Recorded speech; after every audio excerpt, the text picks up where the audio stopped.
Dios les bendiga, hermanos. Bienvenidos otra vez a este estudio bíblico. Vamos a estar respondiendo preguntas difíciles y es un buen tiempo para que tú reúnas a tu familia, tomes una Biblia, tomes un cuaderno y empieces a tomar quizá algunas notas que puedan serte de bendición. Hoy vamos a enfocarnos un poco más en preguntas más prácticas. Así que yo te pido que te unas con nosotros en oración en este momento, mientras preparamos nuestros corazones para acercarnos a la palabra de Dios. Vamos a orar. Señor, ayúdanos a ser fieles a tu palabra, que tu Espíritu Santo nos guíe a toda verdad, que nos dé corazones que disciernen, corazones pastorales que ven cómo ayudar los problemas prácticos que tienen las personas y responder las preguntas bíblicas. Te pido, Dios, que nos uses en este tiempo para ser de bendición a la iglesia. En el nombre de Jesús. Amén. Amén. Hola, hermanos, muy buenas noches. El día de hoy quiero que lidiemos con algunos temas muy prácticos. En esos tiempos puede que haya niños inquietos en la casa, familiares preocupados y por lo tanto tal vez hay una sensación de estrés en el hogar. Así que vamos a hablar de temas muy prácticos y para eso tengo aquí a mi hermano Will otra vez conmigo y al pastor. Y bueno, la semana pasada hablamos de la oración, entonces hoy quiero hacer la primera pregunta, que es: además de orar, ¿cómo podemos crecer en paz en medio de la crisis? Pastor. Yo creo que la respuesta principal con respecto a además de orar, ¿verdad? Además de tener nuestro devocional, ¿qué podemos hacer para tener paz? Bueno, la paz en un sentido es un estado mental y del corazón. Así que tiene que ver con cómo estamos alimentando nuestra mente y nuestro corazón. Así que lo primero que yo respondería usualmente es que podamos llenar nuestro corazón y nuestra mente de quién es Dios. Porque como cristianos nosotros tenemos un Dios que conocemos, que se ha revelado en Cristo y que ha hecho un nuevo pacto con nosotros, acercándose de tal manera que vive en nosotros. Así que si eres cristiano, además de orar, la respuesta está en meditar profundamente en la doctrina de Dios, es decir, meditar en quién es Dios y cuál es su carácter, ¿no? Y eso usualmente me llena de paz en momentos de dificultades o de crisis, ¿no? Voy a poner algunos ejemplos, ¿no? Si tú comienzas a meditar profundamente en el poder de Dios, que Él es todopoderoso, eso va a traer paz, porque te ayuda a entender que en esa crisis Él está en absoluto control, que no hay nada que Él no pueda hacer. Si meditas en la soberanía de Dios, el hecho de que Él controla todas las cosas, bueno, eso te trae paz, porque sabes que nada toma por sorpresa a Dios, sino que todo lo que sucede porque así Él lo ha planeado. También, si Dios ha planeado todas las cosas y Él puede hacer todas las cosas, quizá tú puedes meditar en la verdad de que Dios es sabio, que Dios lo conoce todo, ¿no? Que Dios es omnisciente, y eso te trae paz. ¿Por qué? Porque en ese plan que Él está llevando a cabo y en cómo Él está controlando toda la realidad, Él no se le está escapando algo. No es que se le pasó algo y por eso está cometiendo algún error. Dios no comete errores. Dios es absolutamente, infinitamente sabio. Él es sabiduría en sí. Entonces podemos traer paz y que Él sabe lo que está haciendo. Y quizá, último ejemplo, cuando medito en la bondad y el amor de Dios, sabiendo que Él tiene el control, sabiendo que Él está obrando su plan en soberanía, sabiendo que Él sabe lo que hace, Él no lleva a cabo su plan de una manera fría o de una manera que no toma en consideración nuestro bienestar, no, sino que Él es bueno y amoroso, y por lo tanto me trae paz saber que todo lo que sucede por amor a los escogidos, ¿no? Entonces, todo esto en conjunto realmente trae un sentir de paz a nosotros, ¿no? Creo que esa palabra que dijiste, todo esto en conjunto, es importante porque a veces nosotros podemos tratar de dividir quizá los atributos de Dios. Dios es bueno, Dios es soberano, pero a veces no unimos esos dos atributos. Dios es bueno y soberano. Dios es soberano en su bondad y Dios es bueno en su soberanía. Y en medio de esta crisis, Dios sigue siendo bueno, Dios sigue siendo soberano, Dios sigue siendo sabio. Entonces nosotros podemos confiar plenamente en el que no solamente es por encima de todas las cosas, en su poder, en su soberanía, sino el que controla todas las cosas y las está usando para nuestro bien. Creo que es importante entender que todos estos funcionen en unidad, como tú decías, y no dividir, Dios es bueno, Dios es... No, Dios es todo esto simultáneamente. Bueno, soberano, justo, sabio, todo. Me acuerdo pensar en este ejemplo, ¿no? Que muchas veces se usa la frase fríamente calculado, ¿no? Cuando todo está en absoluto control, ¿no? Y cuando pensamos en la soberanía de Dios, quizá alguien puede pensar, bueno, Dios tiene todo fríamente calculado. Y después nos poníamos a pensar, mi esposa y yo decían, no, es que esa frase no aplica. Dios tiene todo absolutamente amorosamente calculado, ¿no? Dice la Biblia que todas las cosas obran para bien o trabajan juntas para el bien de aquellos que aman al Señor. Entonces, ese es el conjunto, ¿verdad? De entre el control de Dios, pero no porque está fríamente haciendo un plan, no, sino que ese plan es amoroso y Él lo está haciendo con ese amor. Así que una iglesia que conoce profunda y bíblicamente a Dios es una iglesia madura que mantiene su fe, su paz y su fidelidad en medio de una crisis. Pero la verdad, además de la doctrina de Dios, yo creo que el tema más importante y quizá algo que deberíamos hablar profundamente hoy es una doctrina perdida, por así decirlo, una doctrina que ya no es popular entre los cristianos, y es la doctrina del contentamiento cristiano, ¿no? El contentamiento cristiano. Así que eso yo creo que nos va a llevar, el recobrar esta idea del contentamiento cristiano nos va a ayudar a lidiar con todos estos problemas prácticos que van a salir en esta crisis. Muy bueno. Entonces, Pastor, ¿cómo podríamos definir este concepto, esta doctrina olvidada de la iglesia? Sobre todo en esos tiempos creo que es muy importante tener, en medio de la crisis, en medio de lo como dije al principio, de todo este estrés, cómo nosotros podemos tener contentamiento en saber que Dios es soberano y bueno y todo lo está haciendo por nuestro bien. ¿Qué es el contentamiento? Sí, es una buena pregunta, ¿no? Yo creo que por las razones, algunas razones modernas por las que se ha ido esta idea de contentamiento, quizás es por el evangelio de la prosperidad, por el hecho de que somos una sociedad muy próspera, quizás la sociedad mundial más próspera de la historia de la humanidad. Y quizá siempre queremos más, ese es el punto. Pero no entendemos esta idea de contentamiento.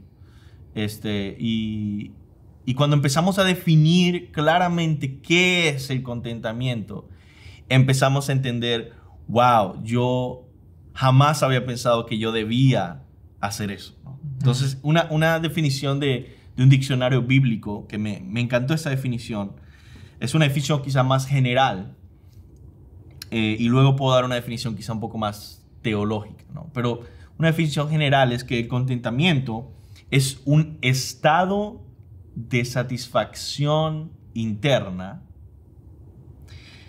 que no demanda que las circunstancias externas cambien, ¿no? Es un estado de satisfacción interna que no demanda que las circunstancias externas cambien. ¿Por qué no demando que las circunstancias cambien? ¿No? ¿Por qué? ¿Por qué lo hago? ¿Porque tengo pereza? ¿Porque no quiero trabajar? ¿Porque no soy conformista? ¿Soy mediocre? No. La razón por la que un cristiano bíblicamente busca el contentamiento, esa satisfacción interna y no querer cambiar esas circunstancias externas, es porque entiende que es parte del plan soberano de Dios. Y Y por supuesto, yo no estoy hablando de que una persona siempre se quede pasiva y no haga nada, ¿no? Pero, no sé, algunos ejemplos de cómo debe llegar esta doctrina del contentamiento es, ¿qué tal si estás en tu trabajo y tú necesitas que estás trabajando como pastor en la iglesia, quizá pastor de jóvenes en la iglesia, y tú necesitas más dinero para apoyar a tu familia, para ser un buen mayordomo de tu hogar, y pides un aumento, ¿no? Y te dicen, mira, no podemos en este tiempo. Quizá en unos meses, quizá en un próximo año, no sé, pero ahora no se puede. Ahora, esta persona no es que necesitaba un aumento y dijo, no, yo no quiero cambiar las circunstancias externas. No, él fue, preguntó, quizá vuelve, ora por unas semanas, quizá vuelve a preguntar una segunda vez, y quizá después le dicen que no, y después ahí entra la doctrina del contentamiento cristiano, en el decir, ¿sabes qué? Esto es parte del plan soberano de Dios. Y yo creo que el mejor ejemplo de esto es Pablo, cuando él tiene este aguijón en la carne del que habla en la Biblia, ¿no? ¿Qué hace Pablo? Dice, bueno, yo asumo que esta es la voluntad de Dios. No, él ora. Y Dios le dice que no. Y después, ¿qué hace? Vuelve a intentar que se salga ese aguijón en la carne, que no sabemos qué es, por cierto, una enfermedad, no sé. Pero que se vaya este sufrimiento de su vida. Lo vuelve a intentar y después que le responde Dios, bástate mi gracia, porque mi poder se perfecciona en la debilidad. Ese bástate mi gracia, ese es el contentamiento cristiano, ¿no? Que esté satisfecho con eso. Entonces, una definición más teológica, más centrada en Dios acerca del contentamiento sería que el contentamiento es aceptar en fe, es decir, reposadamente, ¿verdad? No estresadamente, no inquietamente, sino reposar en lo que Dios dice y en lo que Dios hace. El coronavirus y toda esta pandemia cabe en esto que Dios hace, en sus planes. Y nosotros simplemente no podemos cambiarlo como individuos. Oramos, esperamos, pero reposadamente aceptamos lo que Dios hace, ¿no? Así que quizá algo de entender que no es contentamiento es que no es una emoción de alegría y celebración. No es que vas a bailar y a celebrar porque hay coronavirus, ¿no? Esa no es la idea del contentamiento cristiano. El cristiano puede llorar, puede lamentarse en momentos de dolor y al mismo tiempo estar profundamente contento, ¿no? En Cristo. Y otro ejemplo bíblico que se me ocurre en este momento, que muy buen ejemplo del contentamiento es Job. Claro, Job básicamente pierde todo lo que tiene y su respuesta revela que su contentamiento no dependía de sus circunstancias. Digo, bendito sea el nombre de Jehová, del Señor, que quita y que da. Y eso no quita la emoción triste que Job siente, eso no quita la frustración que Job tiene, eso no quita todo lo que Job expresa en el libro de Job, pero en medio de todo ese libro que está quejándose en un sentido con Dios, él está aferrándose de Dios, diciendo, yo sé que mi Redentor vive, que me va a levantar en el postrer día. O sea, él está quejándose en un sentido, pero no en un sentido que falta contentamiento. Está aferrándose más de Dios y creo que es un buen ejemplo de contentamiento. Ahora, con respecto a Job, yo creo que es un buen ejemplo de que el único que no cambia es Dios, ¿no? Es como que los seres humanos cambiamos constantemente, nuestras emociones cambian constantemente y vemos en un principio a Job diciendo cosas, expresiones de contentamiento muy ejemplares, ¿no? Y luego vemos que dice cosas que son terribles y ningún cristiano debería decir, y después vuelve a decir algo que es contentamiento y es como que eso somos todos nosotros, ¿no? Porque yo puedo decir, no, yo vivo en contentamiento, bueno, hoy, en este momento, hasta ahora, pero constantemente uno dice, oh, volviste a a faltar hacia esa práctica del contentamiento cristiano, ¿no? Entonces, somos así, ¿no? El único que no cambia es Dios, pero esa es la meta, ¿no? Mantener esa fidelidad, ese contentamiento en Cristo. Entonces, día a día, buscar tener contentamiento en el Señor.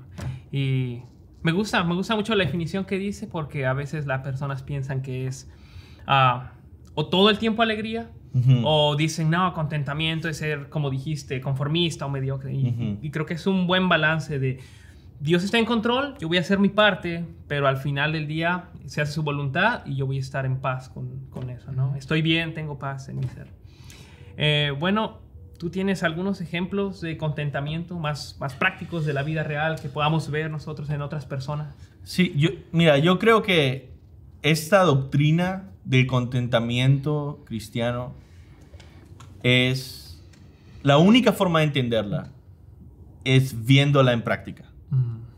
Como que uno puede definirla, uno puede decir y uno dice, Bruno, más o menos entiendo. Y cuando dices eso, ¿te refieres a solamente ejemplos bíblicos o no, fuera, sí. extra bíblicos? Sí, fuera, ¿no? Por ejemplo, se me viene a la mente Darlene, ella es secretaria aquí en la iglesia. Ella perdió a su esposo de repente. Él estaba bien, todo estaba bien y de repente murió, ¿no? Ella es una cristiana muy ejemplar, una señora mayor ya, pero yo la amo tanto y lloré tanto como su esposo había reparado mi carro en una ocasión de un accidente y él tenía su propio taller y de repente de un día a otro él lideraba la alabanza en el servicio de los adultos mayores en la noche. Era una persona bastante ejemplar en muchos sentidos. Y de un día a otro ya murió. Teníamos que ir al funeral. Y ver la respuesta de Darlene una y otra vez de contentamiento gozoso fue impactante. Cambió mi vida, ¿no? En el sentido de decir, wow, realmente ella acepta reposadamente, con lágrimas, con dolor, pero visiblemente estaba reposando en lo que Dios hace, ¿no? Otra vez, contentamiento es aceptar en fe lo que Dios, o reposadamente lo que Dios dice y hace, ¿no? Y Él lo hizo y es algo que ella aceptó de una manera ejemplar y que yo pude ver gozo, un enfoque en Cristo. Y el gozo no es lo mismo que esa alegría, ¿no? De estar saltando. Sí, no, un gozo es simplemente esa satisfacción profunda en medio del sufrimiento, ¿no? Sí. Y me gusta que recalques eso de que hubo lágrimas, que ella realmente lloró y pues por su esposo, pero aún así ella tenía sus ojos puestos en Cristo, ¿no? Ahora, como te dice Tesalonicenses, un sufrimiento con esperanza. Así es. Ahora, otro ejemplo quizá puede ser, ¿qué significa esto de aceptar reposadamente lo que Dios dice? ¿No? Porque estamos hablando de lo que Dios hace, ¿verdad? Pero ¿cuáles son unos ejemplos de aceptar lo que Dios dice, ¿no?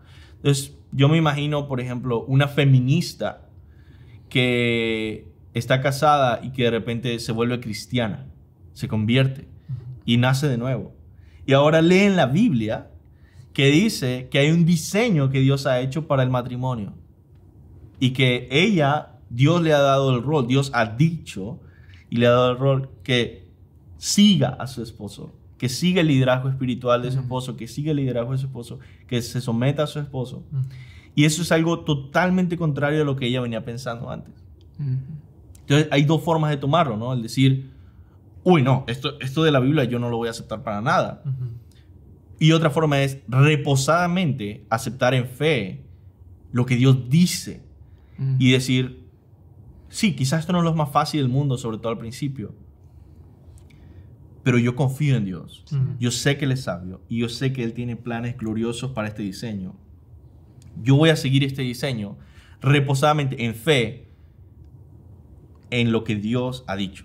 Sí, y eso se traslada fácilmente a nuestra circunstancia en la que pues hay muchas personas que no están contentas con quedarse en su casa, con aislarse de las personas Y la verdad, Dios nos ha dicho que nos sometamos a nuestras autoridades en Romanos 13.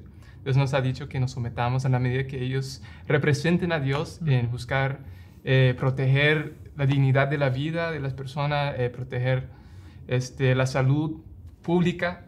Y esto es lo que están haciendo los gobernadores al tomar esas medidas y las autoridades médicas. Y una persona contenta se va a quedar en la casa, va a obedecer las autoridades sin quejarse, sabiendo que están adorando a Dios al quedarse en la casa. Están adorando a Dios al obedecer a sus gobernadores y pueden estar contentos con esta circunstancia en la que están.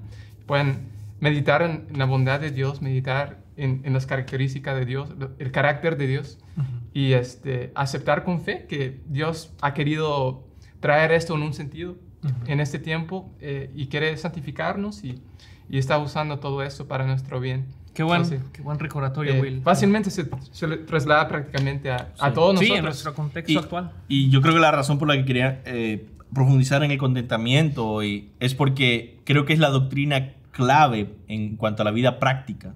Es la doctrina clave para afrontar fielmente estos días de pandemia. Si te da coronavirus, ¿verdad? Contentamiento cristiano. Yo acepto reposadamente lo que Dios hace. Si me muero, contentamiento cristiano. Yo acepto lo que Dios hace. ¿No? Si estoy enfadado porque tengo a mis hijos en la casa y todo, contentamiento. Dios tiene un plan. Él ha hecho esto. Él me ha puesto en estas circunstancias y yo acepto en fe lo que Él hace. ¿No? Y quizá simplemente, perdón que me alargue tanto en este punto, pero un último ejemplo que yo no quiero dejar de poner es un ejemplo histórico de un cristiano muy conocido en el pasado que se llama George Mueller, que era una persona de oración, un hombre de oración, de fe, que es conocido, famoso por haber hecho muchos orfanatos. Él era una persona muy fiel, muy devota al Señor, y es interesante ver cómo él reaccionó cuando su esposa murió. Cómo un hombre así reaccionó cuando su esposa murió. Bueno, dice este libro: el 6 de febrero de 1870, Mary, la esposa de George Mueller, murió a causa de la fiebre reumática. Había estado casado por 39 años y 4 meses. Él tenía 64 años. Al poco tiempo del funeral, George Mueller estuvo lo suficientemente fuerte como para predicar el sermón del funeral. Entonces, él estuvo predicando en el funeral de su esposa. ¿Qué texto habrá escogido para este momento en el que Dios se había llevado a su amada esposa? ¿No? Es una pregunta interesante, ¿no? Como, ¿qué texto escogerías tú si estuvieras en los zapatos de George Mueller?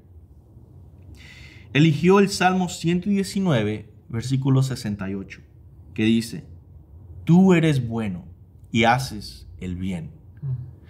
Dios, tú eres bueno y haces el bien. Y desarrolló 3 puntos que los tenemos conservados de su sermón.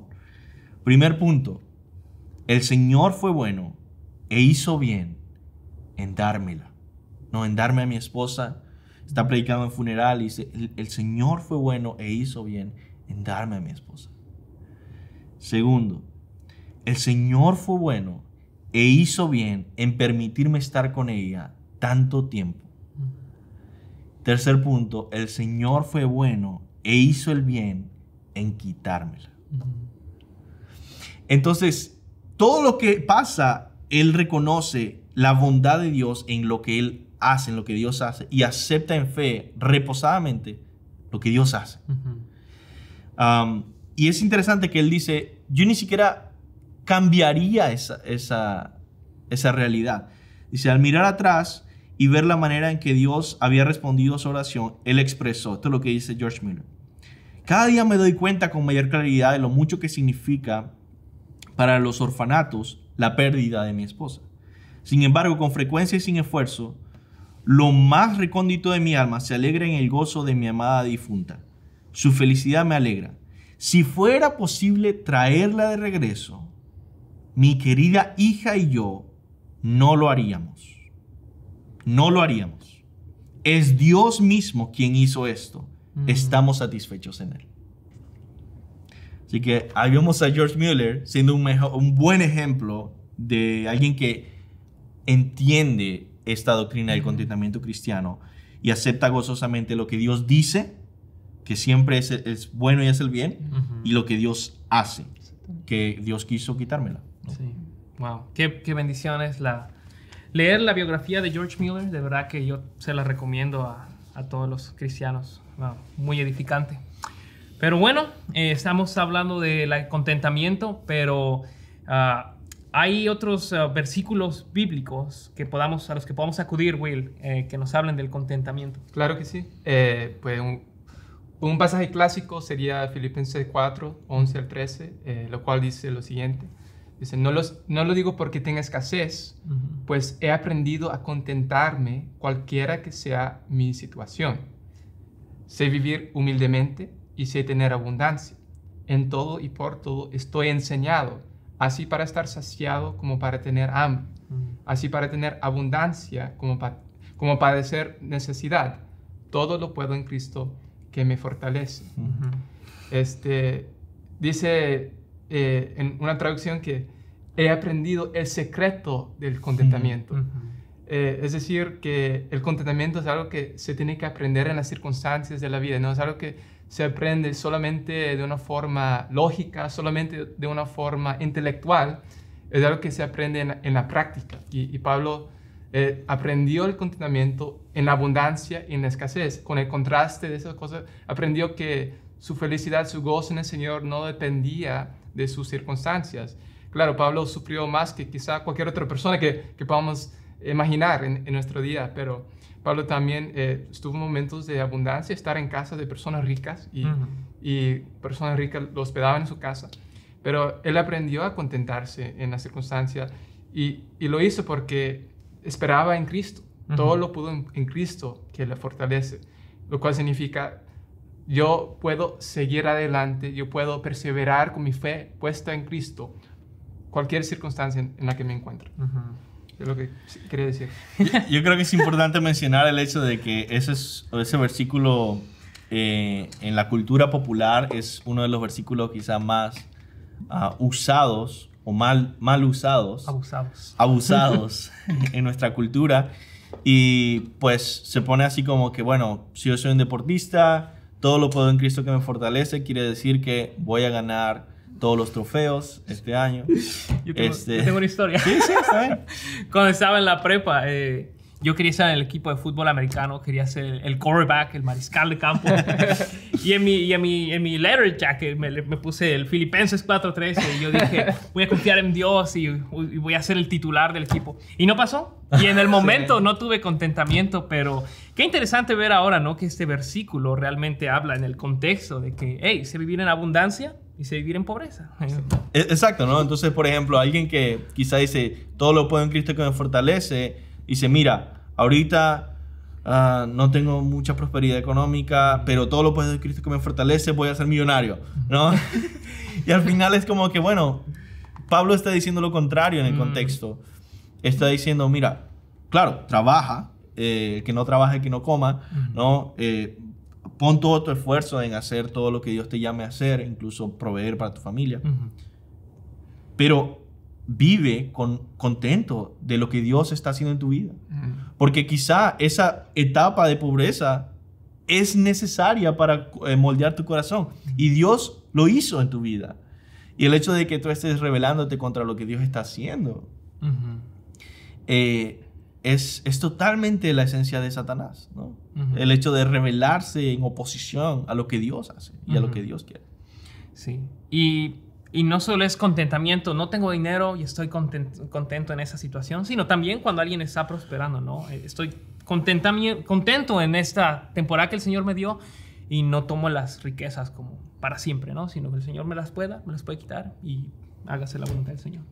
Más versículos, Will, más... Pastor. Yo solo quiero leer brevemente como un último versículo. Ese versículo de 1 Timoteo 6, del 6 al 10. Que a mí realmente Dios lo usó mucho en mi vida personal. porque el contexto habla a pastores. Entonces, le está dando una aplicación específica a que los pastores estén contentos. Ahora, popularmente y verdaderamente, en general, los pastores no son las personas con más abundancia, ¿no? Quizá los lobos sí, ¿verdad? Pero los pastores realmente, usualmente tienen como necesidades y eso. Y es interesante que siempre lo ha sido. Y aquí Pablo le dice esto. Pero gran ganancia, o sea, es una gran ganancia, es un gran sueldo, es la piedad. Piedad quiere decir esa santidad de vida, esa devoción a Dios. La piedad acompañada de contentamiento. O sea, eres rico si tienes esa devoción a Dios acompañada de un contentamiento. Porque nada hemos traído a este mundo y sin duda nada podremos sacar. Está diciendo, no vale. Le está quitando el valor a las cosas de este mundo. Y esa es una clave para el contentamiento, ¿no? Quitarle el valor a las cosas de este mundo. Así que teniendo sustento y abrigo, las necesidades básicas, estemos contentos con esto. Porque los que quieren enriquecerse caen en tentación y lazo y en muchas codicias necias y dañosas que hunden a los hombres en destrucción y perdición. Porque raíz de todos los males es el amor al dinero, el cual, codiciando algunos, se extraviaron de la fe y fueron traspasados de muchos dolores.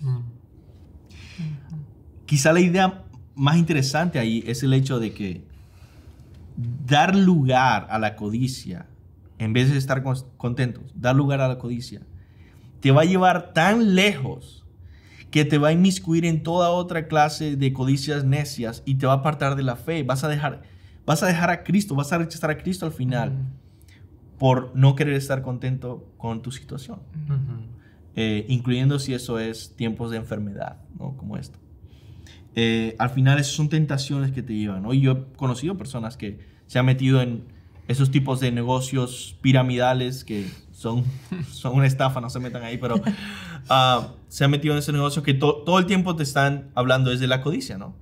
Mira, tú puedes llegar a ser millonario sin trabajar. Trabajando un día, 2 días a la semana puedes llegar a ganar el triple de lo que ganas ahorita, ¿no? Y te hunden en eso, ¿no? Y al final te agarran y no estás contento con sustento de abrigo, no, sino que te hacen tener un deseo de enriquecerte, caes en tentación y lazo, y después dice, y en muchas codicias necias y dañosas, que hunden a los hombres en destrucción y perdición. Y empiezan a buscar otras cosas y a poner su mente en cosas de este mundo. Sí, creo que el contentamiento se relaciona mucho con la gratitud. Y si vemos Romanos 1, habla de cómo las personas que estaban viviendo en idolatría comenzaron no dándole gracias a Dios, sino que se vanecieron en su mente, sus corazones. O sea, la falta de contentamiento es el comienzo de toda clase de pecado.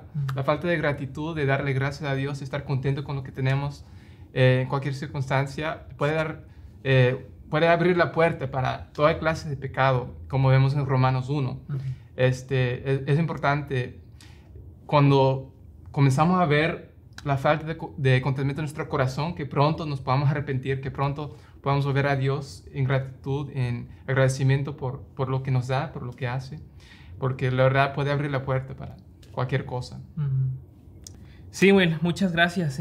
Muy cierto eso que dices. Y bueno, la próxima semana vamos a estar hablando de cosas más específicas, bien prácticas, de cómo tener contentamiento en el trabajo, en la casa, en el taller y en la oficina. Pero, Will, ¿qué palabra tienes tú hoy para la iglesia, nuestros hermanos que están en casa y quieren contentamiento durante esta situación? Bueno, la verdad, quizá ver el ejemplo de nuestro Señor Jesús, que la verdad es el único ejemplo de contentamiento perfecto en toda la vida. Y en su momento de mayor crisis, cuando estaba en Getsemaní orando, justo antes de ir a la crucifixión, él ora de la siguiente forma. Dice, Padre, si fuese posible, quita de mí esta copa. Es decir, nosotros podemos orar que Dios cambie las circunstancias, está bien. Podemos orar que Dios nos dé una vacuna que pueda eliminar coronavirus. Está bien, podemos orar así. Pero la respuesta de Jesús al final es la respuesta que revela su contentamiento. Dice, no se haga mi voluntad, sino la tuya. Entonces, es aceptar la voluntad de Dios, aceptar lo que Dios hace, no importa que sea, y aceptar lo que Dios dice también. Y Dios dijo que el Hijo del Hombre tenía que ser entregado. Entonces Jesús tenía eso en su mente, lo cual llevó a Jesús a morir por nosotros, a pagar el precio de nuestra condenación y ver que este evangelio es lo que debe motivar nuestro contentamiento. Nosotros somos aceptos en el amado, nosotros somos aceptos en Cristo. Y todas las promesas de Dios encuentran su sí, su amén en Cristo, como dice Pablo en Corintios. Entonces, aferrémonos a Cristo, nuestro gran ejemplo de contentamiento, pero también el que a través de su contentamiento murió por nosotros y resucitó por nosotros y nos dio esta vida nueva y todas estas promesas eternas. Amén.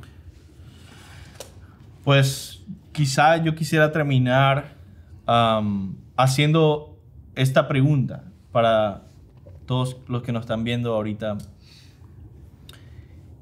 Si tú examinas tu vida, tus relaciones con diferentes personas, tu trabajo, todas las áreas de tu vida, incluso tu iglesia, por ejemplo, ¿qué áreas ves que tú estás inconforme y estás quejándote y estás buscando que todas esas circunstancias externas cambien y no estás contento con quedarte así? ¿Acaso tiene que ver con, por ejemplo, tu matrimonio? En el que te quejas una y otra vez y ves, ¿por qué yo no estoy casado con una persona como fulanito de tal? ¿Por qué yo no tengo un esposo que hace estas cosas? ¿Por qué no tengo una esposa que hace estas cosas? ¿Por qué no tengo un trabajo que me da estos beneficios o estas horas de trabajo o este horario? ¿Por qué no tengo una iglesia que me pone a hacer este ministerio? ¿Por qué mi vida no puede tener estas circunstancias, ¿no? Y que tú empieces a examinar tu vida y detectar áreas en las que tú no estás teniendo contentamiento cristiano, sino que estás codiciando. Son algunos de esos ejemplos, de hecho, que se pusieron en los 10 mandamientos. Dios puso en los 10 mandamientos ejemplos como codiciar en el área del matrimonio a la mujer de tu vecino, de tu prójimo, o en el área del trabajo al buey de tu prójimo, que era el implemento de trabajo. O áreas así en el que siempre han pasado miles de años y sigue siendo los mismos problemas. La codicia está en todos nosotros y debemos contraatacarlo con satisfacción en Cristo. En decir, yo no necesito nada más. Sé vivir en escasez y en abundancia, porque ya tengo todo lo que me hace falta. Tengo todas mis necesidades y tengo sobreabundancia en Cristo. El conocerle, el que Dios es mi Padre, el que tengo una esperanza eterna, el que ya he recibido todo esto. Soy más rico en Cristo de lo que jamás voy a poder ser en el mundo. ¿Por qué voy a codiciar las migajas del mundo? Entonces, solo te invito a que reflexiones en esto. La próxima semana vamos a darte consejos bíblicos más prácticos para lidiar con quizá tensiones en tu matrimonio, con respecto que surgen de no estar contento, con tus hijos, con tu trabajo, con tu salud, ¿no? ¿Qué tal en esta situación en la que dices, pero ¿por qué no pueden ser las cosas diferentes? Bueno, Dios sabe lo que hace. Dios es amoroso, Dios es bueno, Dios es soberano.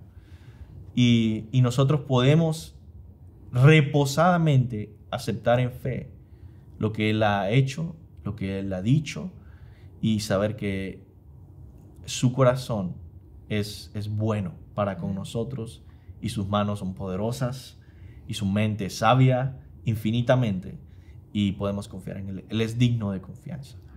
Así que ese es el desafío de esta semana. Si quieres, el resto de la semana, busca tener ese contentamiento, ese reposo en que Dios te lo ha dado, y te lo ha dado con una razón. Él está moldeando tu corazón, así que mantente en satisfacción en Cristo.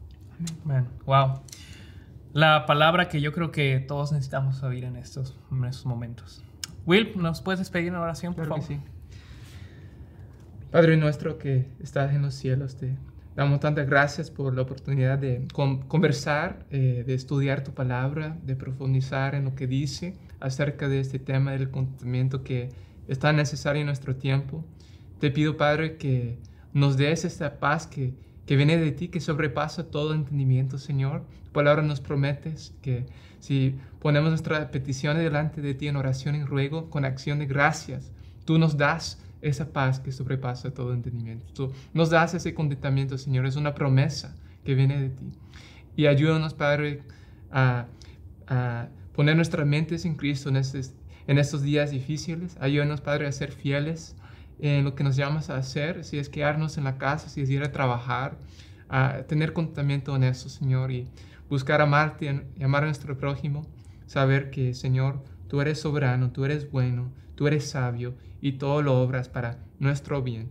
Gracias, Padre, por esas promesas, y ayúdanos que tanto lo necesitamos. En el nombre de Jesús. Amén. Amén. Caballeros, muchas gracias. Gracias a Dios por su palabra. Y hermanos, nos vemos próximo miércoles, 6:30 de la tarde. Buenas noches. Buenas noches.